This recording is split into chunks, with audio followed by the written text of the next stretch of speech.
this morning. It's been changed to Deuteronomy chapter 6, verses 5 through 7. That's Deuteronomy chapter 6, 5 through 7.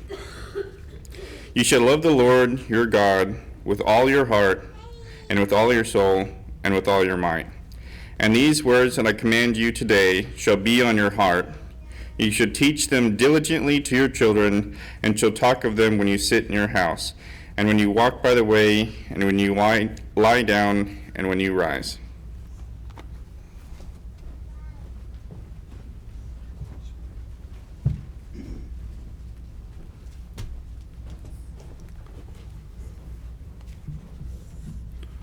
Just in case you didn't see the Bible verse, there it is.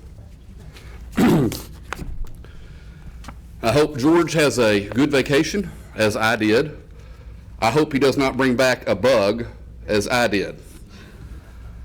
Although, since he's going a long way, he might just catch one. His odds may not be good. I've been dealing, I got back from vacation and I got COVID, which I hadn't been positive for COVID yet, so that was fun.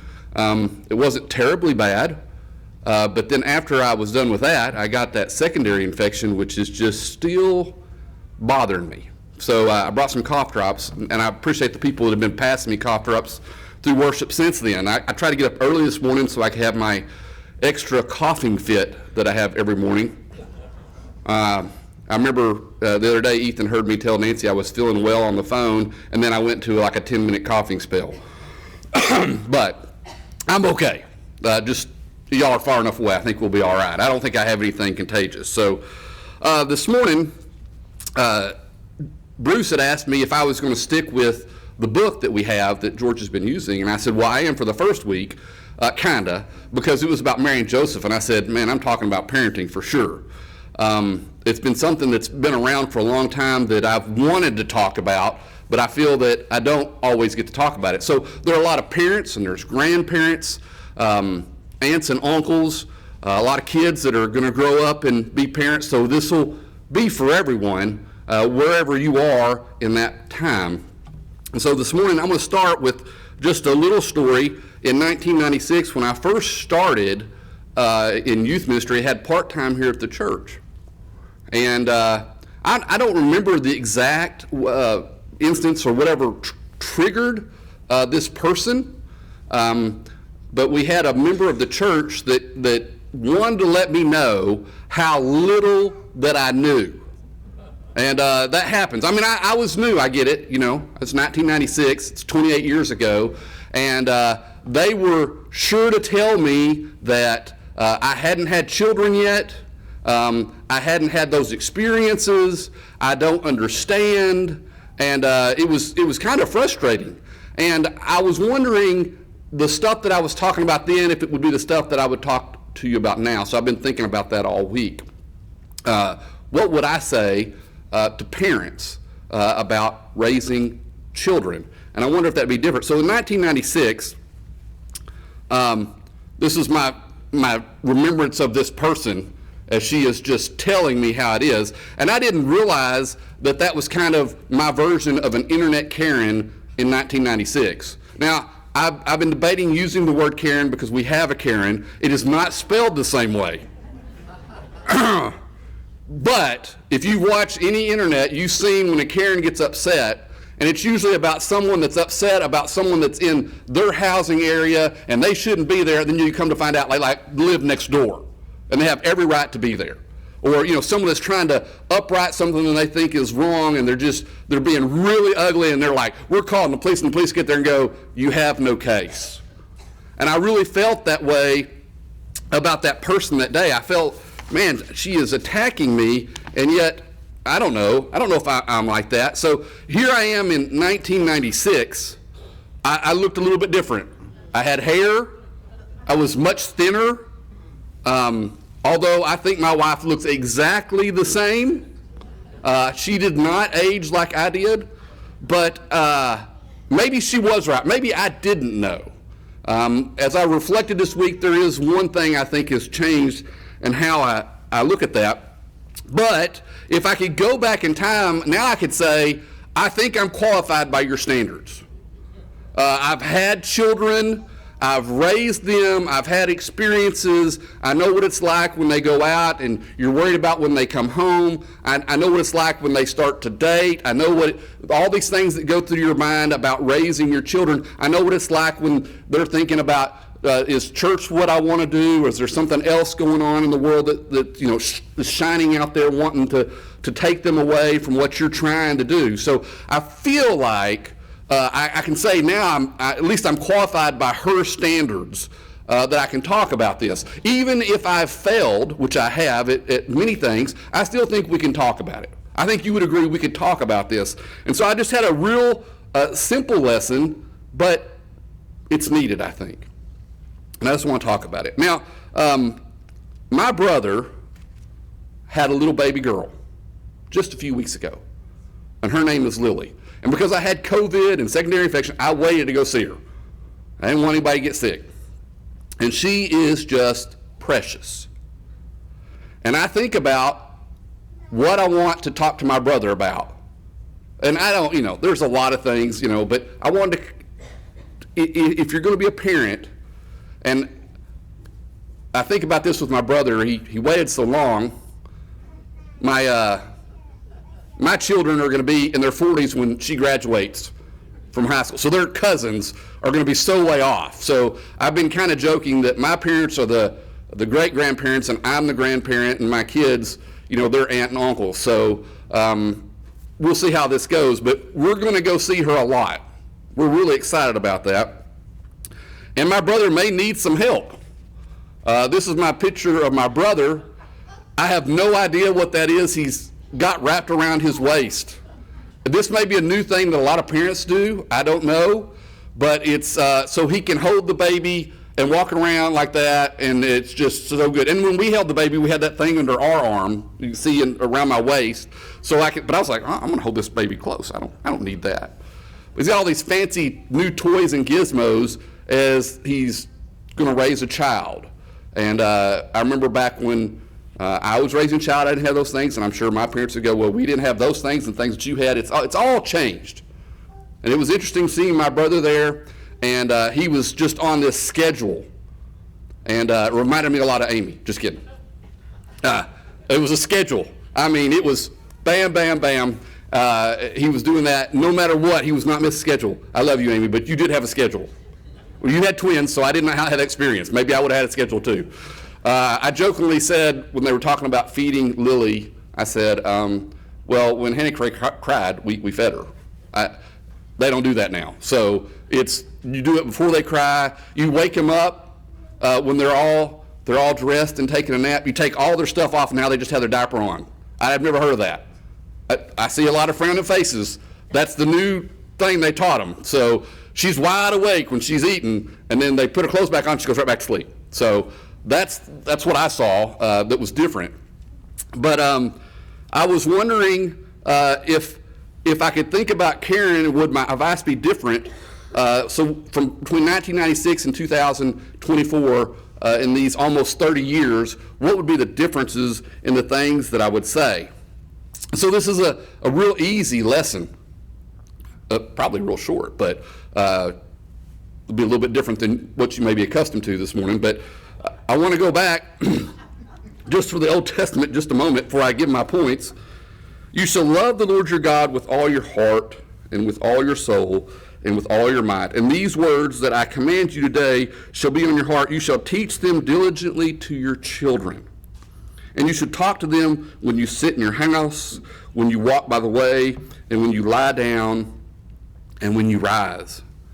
And I think a lot of the time when I was with my children, Nancy and I would be talking about something. Now, it probably helped that we were, doing a lot of work with the church, and we always had something that we were talking about. So my kids have grown up, really, we've tied into that. We talk about it a lot. We talk about our future, what our goals are. And now that Ethan's in youth ministry, we have a lot to talk about, and it's really good. So there are things that I want to add to that, But if you started with this simple spot, if you could look at when you're at home, before you go to bed, when you rise, you're talking about God. You're talking about Jesus. You're talking about His Word. These things will help you as you begin to parent. And so this morning, I'm just thinking about Lily Joe, and I'm wanting to tell my brother these are some things. Just 4 things I would add to that. Now, I had a lot more this week, but I thought, I'm going to get rid of a lot of those. Seem like I don't want to be saying don't. I want to be a little bit more positive. And so I went back and I looked at 2 Old Testament examples and 2 New Testament examples. And the first one of the Old Testament example is Sarah. And Sarah is barren, and God says, you're going to have a child. And we know this story from Genesis 16, that she does not want to wait. I mean, she's not waiting on God's plan. And as Judd would say, she gets with the lady with the pair of pants, Hagar, right? And devises her own plan, and Ishmael comes along, which causes a lot more issues. Now, we don't have that kind of situation, per se, but I would say that if we look at that example, we need, as parents, to be patient. To be as patient as we can be. And then add some. I know a lot of my shortcomings as a parent, I was too quick. And that's probably better that Nancy was not. I mean, I wanted to jump in there, and nowadays, I've learned to be more patient. Because I know even as my children have gotten out of the house, well, Ethan's almost there. He's saving money right now. He's almost there. But what I'm seeing is I have plans that I want them to do, but I need to be patient. And what we've done and what we're trying to do is let God's plan reveal itself. And it's not been easy. But the other day I was listening to my son. I was eavesdropping. As a parent, you're allowed to do that. And I was just, almost tears to my eyes at some of the future stuff he's got going on.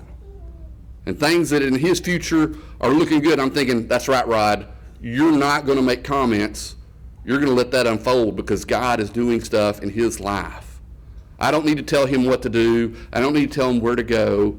It's going to be okay because I'm going to be patient. And Nancy's going to be patient.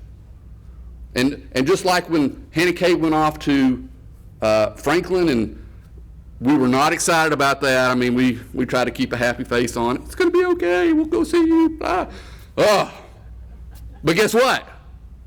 She's moving back to Bentonville. That's really good. So you got to let kids do some things and be patient. And I think that's been good because we've not tried to rush things. I don't have to worry about driving to Franklin anymore. I get to run up to where Lily is, and my daughter will be there. That's on my phone now. So I got a picture of my daughter who got to see Lily first because I was sick, holding Lily. So I've got Hannah Kay and Lily on my phone as kind of a precursor to the future, what it could look like. And I've tried not to say too much, but hey, Hannah Kay, look at this video. This is what's on my phone. But right now, I'll deal with my brother. That's just fine. I'll deal with Lily. So I want to be patient. I don't want to make too many moves or plans for my son and my daughter. As we've went through, we needed to be patient, and now let's see how it unfolds and be real careful. But on the other hand, my second example is Eli in the Old Testament. And I have just a little bit of text from that, from 1 Samuel 2:12. Now the sons, this is interesting because Eli is mentoring Samuel. So this is a guy that knows God. But it says, now the sons of Eli were worthless men. And that's pretty tough to take. In 1 Samuel 2:25 reads, "Now Eli was very old, and he kept hearing all that his sons were doing to all of Israel.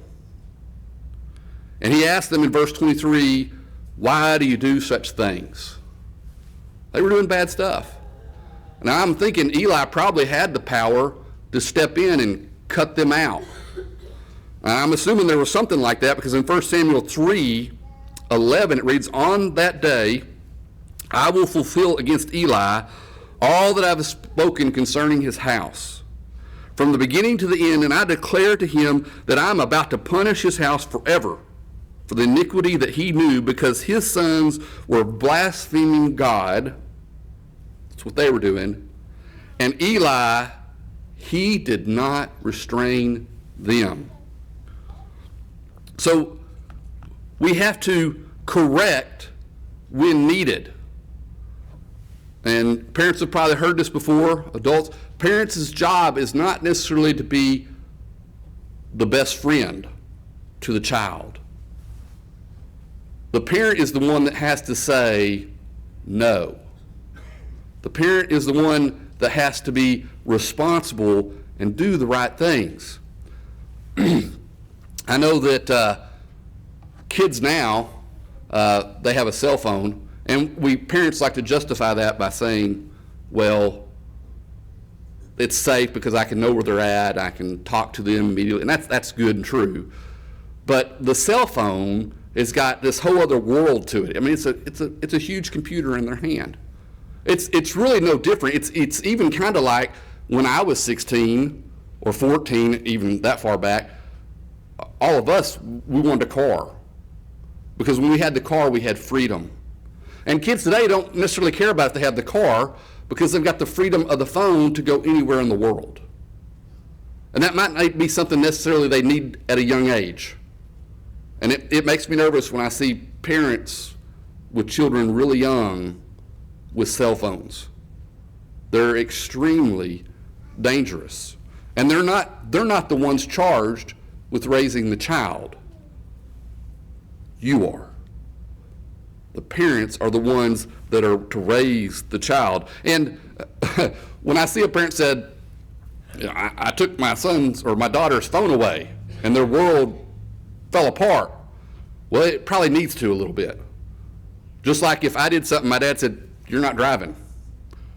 I was like, oh no, I got to get this, I got to stay on a path here to make sense. I don't want to be like that. There needs to be correction and not letting it go or just dealing with it. So even though those two sound different, they go together. We have to be patient and then know when it's time to correct. Know when it's time to make them go in the right direction. Children don't need all the things that we think they do. And I look forward to Lily telling my brother, I'll be able to tell him, don't give that child a cell phone till late. It'll be all right, which I don't think he will anyways. But I look forward to that time. My New Testament examples, I have two. And this first one is Lois and Eunice. That's the grandmother and mother of Timothy. And in 2 Timothy 1:5, Paul writes, "I'm reminded of your sincere faith, a faith that dwelt first in your grandmother Lois and your mother Eunice, and now I sure dwells in you as well." Timothy was taught, about God's word, consistently taught. Parents and grandparents, we know this to be true now. We elderly, we know that this to be true. Your children are going to see when you are consistent and when you are not. And so you need to be very consistent about what you do with God's word, about what you do with Jesus, and what you do in the church. And if you are not, your child will know. You have to be consistent about that, because you're trying to develop a sincere faith, a faith that's not affiliated but a faith that they can own. And that takes time and consistency to do. I'm always encouraged by things that we do here. It's not to be a substitute, but it's good to have lads the leaders. It's good to teach the children to sing. At the children's home, a lot of us do devos there, and I'm telling this story on Debbie Stewart. She won't be here next week, right? You're gonna be husband starting a new job, so I'll tell it on her now. Should have waited till next week. I'm gonna be up here next week too, but she sent me a text. I love it. She sent me a text about, are you still gonna be able to do the devotional, whatever? Yeah. Oh yeah. Yes. And so then she sends me what she wants. I need you to say the Pledge of Allegiance. Check. I need you to give a devotional. Check. I need you to sing a song.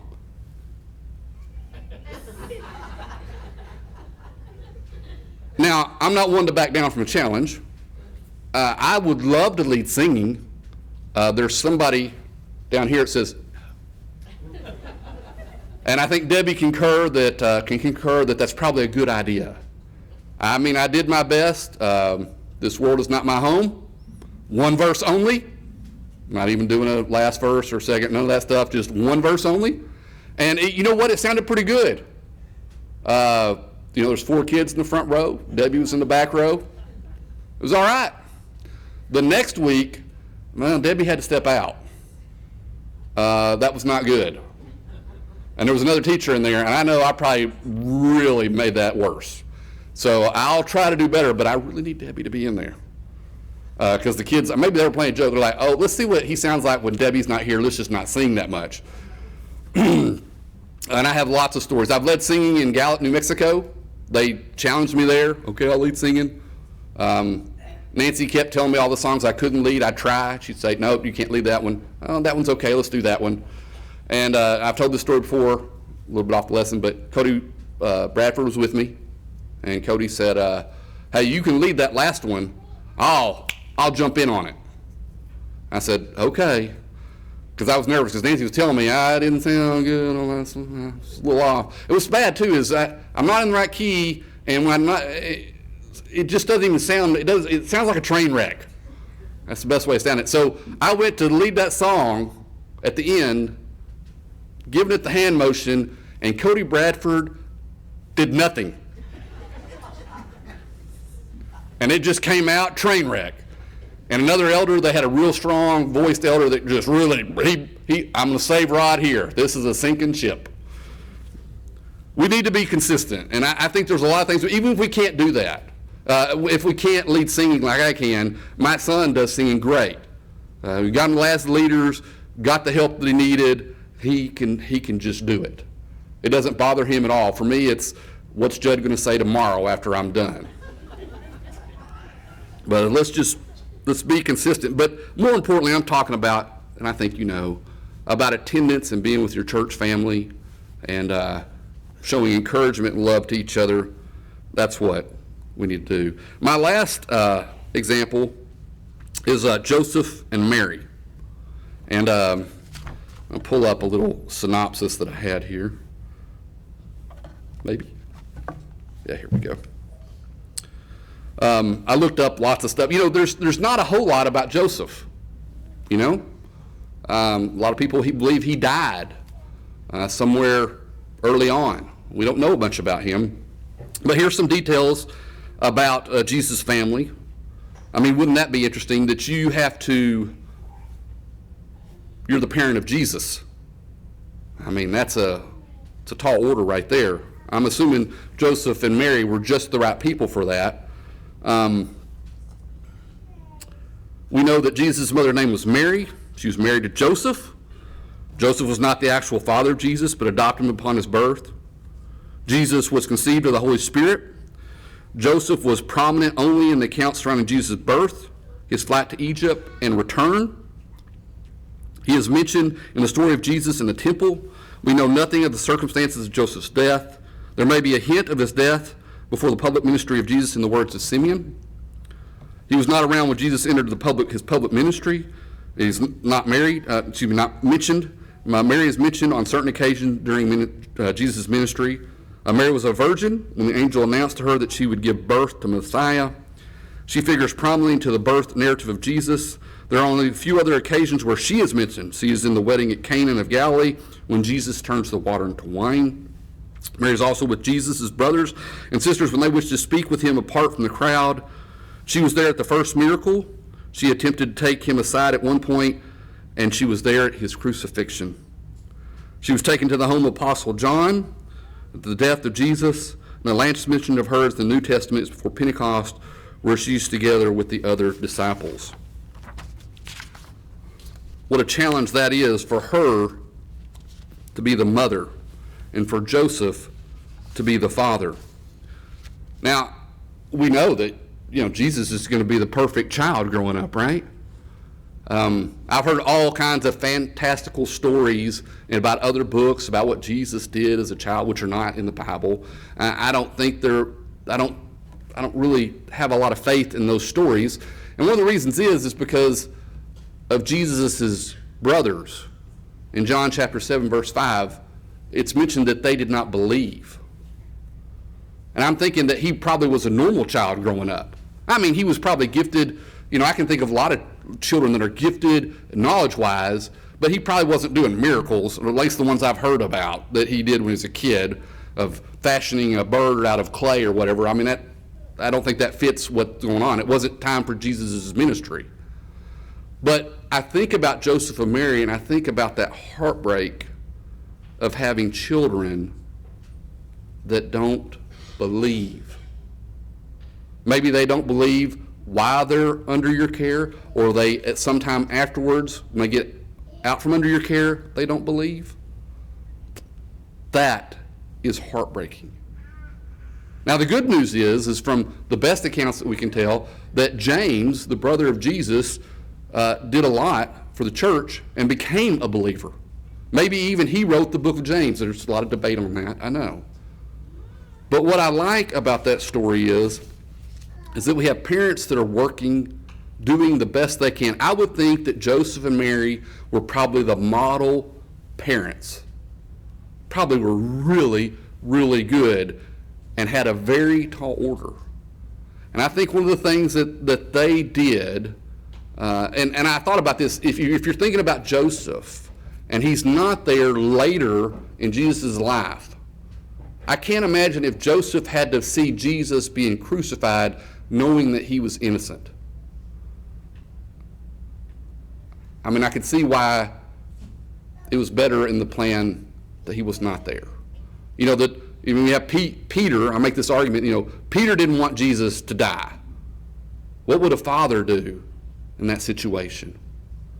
And so I look at Joseph and Mary and I think about them as parents. Never give up. Never give up. Never stop praying for your children. Never stop being that good example that you can be. Love your children is the easy part. Love your children when things are difficult. It's a challenge. But you can do it if you're consistent in your faith. And as a parent, you want to be that for your child as they develop, but as afterwards, never stop praying. Never stop giving up. Now, earlier I said in the beginning that I think there's a difference between me from 1996 and the year 2024. And when I was that young kid and that Karen was trying to tell me I didn't know, I don't think I was mean. I don't think I did anything like that. But I think I was probably a little bit more like, well, the answers to your questions are in the Bible. I'm not being mean about it, but if you want to know about raising your children, they're in the Bible. And I think now what I know is that person, whatever I had said, had triggered the result of feeling guilt. And she wanted to not necessarily take it out on me, but put that somewhere else. And I look now that I think I try to be more careful and understand there's so much more that goes on in everybody's lives. I may not have raised my children, but I don't know what happened yesterday in your life. I don't know what struggle you had yesterday or experience, but I know that God wants you for his own, that Jesus died for you. And I loved it when my son was here Wednesday night, and I'm going to say her name again. He mentioned Ninette. I did not have Ninette as a child, but I did have Alan. And I've let him know that. And I love him. He was one of the reasons I wanted to come to his class with Sandra Hall. It was awesome. And children need to be brought to church because they want to come. When they don't get to come, it's usually not the child's fault. It's a parent that may not be consistent or may not be developing that sincere faith. But this is the place they need to be. You need to bring them every time. You need to come every time. You need to go to everything and do stuff with your children in the church, because that's what it's for. It's heartbreaking we see the child get out and they don't go to church anymore. But I think that's a lot to do with parents. It's hard, but never give up, because we can all change and I think I have a better heart now as to what I said in 1996. It's not easy. So this morning, if you have any need, if you want to do your best to be better, I thought about this story all week. Is we had a member here, George Farley, one year, and I was young, and George Farley came forward, and I thought, why is he going forward? I see him every week. Well, what's he doing? And he just came forward and he said, I didn't do anything wrong. I just want to be better tomorrow than I was today. He wanted to be better spiritually. And we want to grow, be different than we were 5 years ago. So here I am talking something that happened 28 years ago, and I hope that I'm better with people and more caring and heartfelt and compassionate. And so this morning, if you have a need, we're about to stand and sing, and you can come forward. We're always ready to baptize someone into Christ. We always want to talk about Jesus. And I ask that at this